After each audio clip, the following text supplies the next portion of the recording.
Hey Mexicans, welcome back to this new video where today we're going to be answering the question, can you afford a normal life in Los Santos? Let's find out, shall we? Have you ever wondered what it might be like to live as a citizen of Los Santos? Now, I'm not talking about our online characters who have access to easy money, illicit businesses, Well, I mean, they're criminals, so yeah. and staff working for us. No, I'm talking about your average NPC. Oh, NPCs, Well, yeah. then let me now introduce you to Gerald. He's just a regular dude moving from sandy shores to the chaotic but charming streets of Los Santos in hopes for a better life. He only has a little bit of savings, no place to live, no car to his name, but he has managed to land a job at Life Invader with an annual salary of $65K a year, which is the median salary of someone living in the real life Los Angeles in 2026. Now, over the next few days, Gerald is going to have to find a place to live, figure out his cheapest transportation to get to work every day, buy food and drinks, as well as making sure to enjoy his time in his new city. We're going to keep track of all of his spending, all in the hopes of answering one simple question. How much would you need to make in order to live comfortably in Los Santos? And so, since we don't want to end up under the highway on day one, the first step when getting to the city is finding a place to live.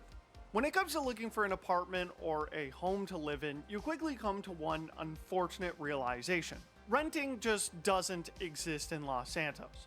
Anytime you find a sign that says for rent, the number is never in service. So we will need to actually purchase a property here in order to live. But luckily, you can actually find some really good spots for pretty cheap, given that this is supposed to be LA.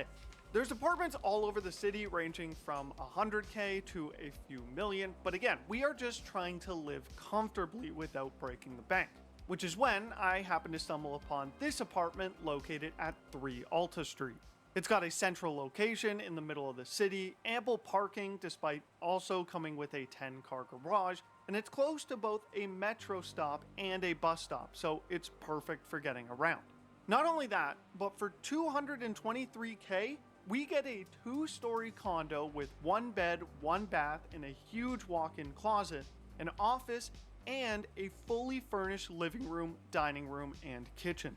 Now, for the video's sake, we're going to assume Gerald doesn't have 200K lying around, which means we're going to need to mortgage this place. With a standard rate of 20% down and a 7% interest rate on a 30-year term, we are currently looking at a monthly payment of just about $530, which, to be honest, is actually a pretty phenomenal price if this place actually existed. I mean, look at this place. It is absolutely gorgeous, right? But there's a catch. He forgot to consider that all apartments in Los Santos get charged a $75 property fee every day. What this fee is actually for, I still have no idea after like 13 years. But nonetheless, a $530 mortgage fee plus $75 each day brings his average monthly bill to around $2,800. Meaning the property fees are actually the bulk of his expenses for his house. Ouch. Despite that though, for $2,800 still, this place is not all that bad. So Gerald has moved into his new place and got a good night's sleep. But it is now Monday morning and bro has to go to work. And his first thought is to take the bus to work since the Life Invader office isn't too far away. But our Gerald quickly realizes a really big problem. The public transport is absolutely terrible. Not only is it terrible, but it's actually just non-existent. I mean, buses just don't come, like, at all. You can see them driving around, but they literally never stop to actually pick anyone up. And this is because of a previous video called, The NPCs in GTA 5 just suck. At this point, Gerald is terrified because he's about to be late for work on his very first day.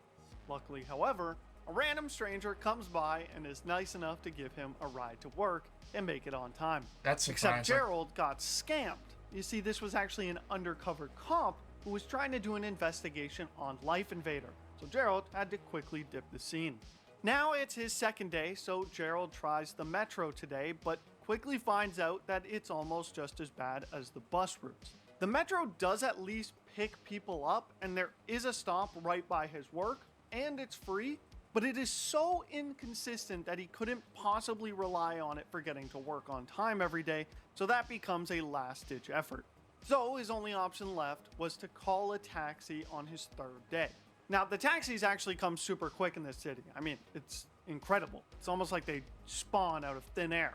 But the problem is that it cost Gerald $60 just to get to work, not to mention another $60 getting home. For $600 a week, taking a taxi to work was not going to cut it. There was only one option left: to buy a car. Vehicles in Gerald's price range were pretty limited due to the rising inflation of cars within the city. I wonder He did why. manage to find a brand new pickup truck for $30,000.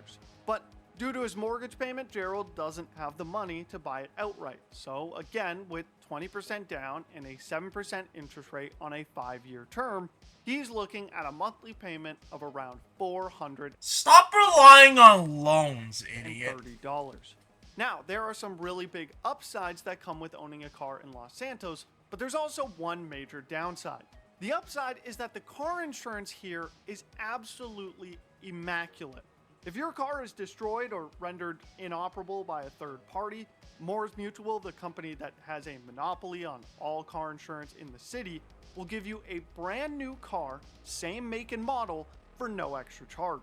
And not only is the insurance great, but they also provide you with a personal mechanic that will deliver your car Actually, I'm pretty sure the apartment already provided that. wherever you want.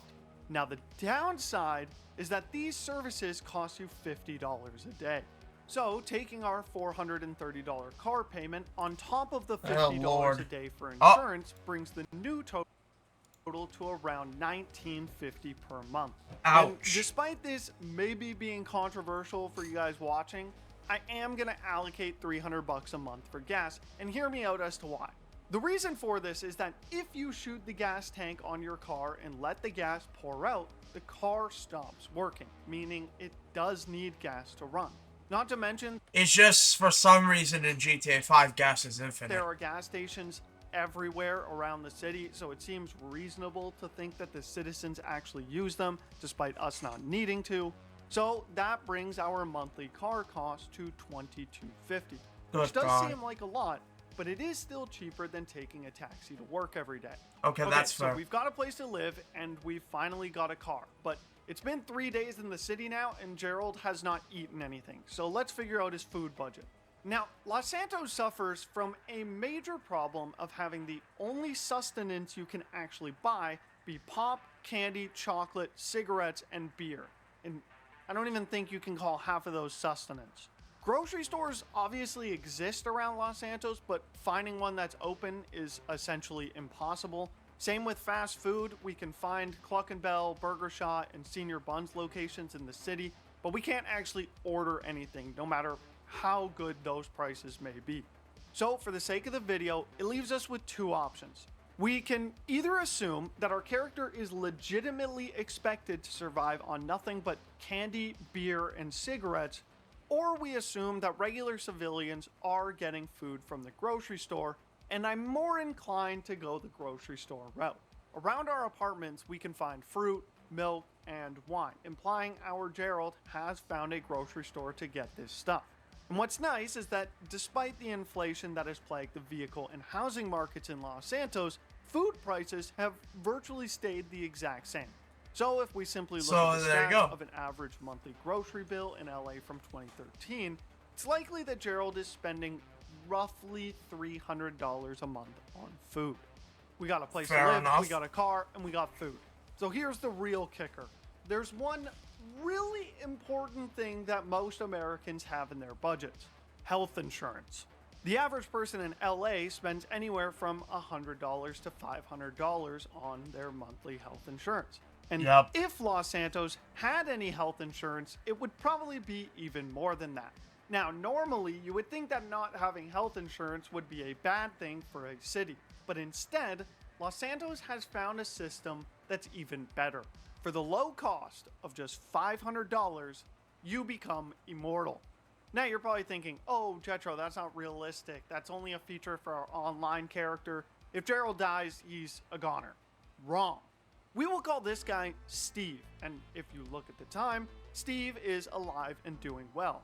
Unfortunately, a very freak accident has rendered Steve not alive and not well, but it's okay because just a bit later, he's back on the street ready to head to work the next day and every other day till the end of time. So Now, for our they homie don't. Gerald, this might be a little hard to accurately factor into So they all do respawn then. the Okay. budget, how many times he's gonna die. But while recording footage for this video, I was blown up only one time and had a few close calls. So to be conservative, we will just assume we might get offed, let's say twice a month, for a total of $1,000. Some people might say this is a little too conservative for Los Santos, with like nukes being dropped on this Nukes, Oppressor Mark IIs, Deluxos, and so on. flying rocket bikes hovering around, but Gerald isn't a part of the criminal world, so if he gets offed, it's literally just bad luck for him. So now we have all the essentials. We've got a place to live, transportation, food, and healthcare. Now we get into the fun stuff. On our days off, there are a bunch of activities that we can spend our fun money on.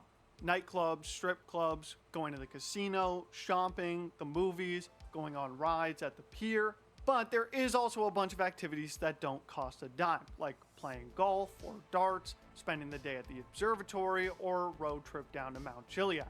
So to keep it simple, we will just say that Gerald will indulge in each of the paid activities once per month, and fills the rest of his free time with free activities.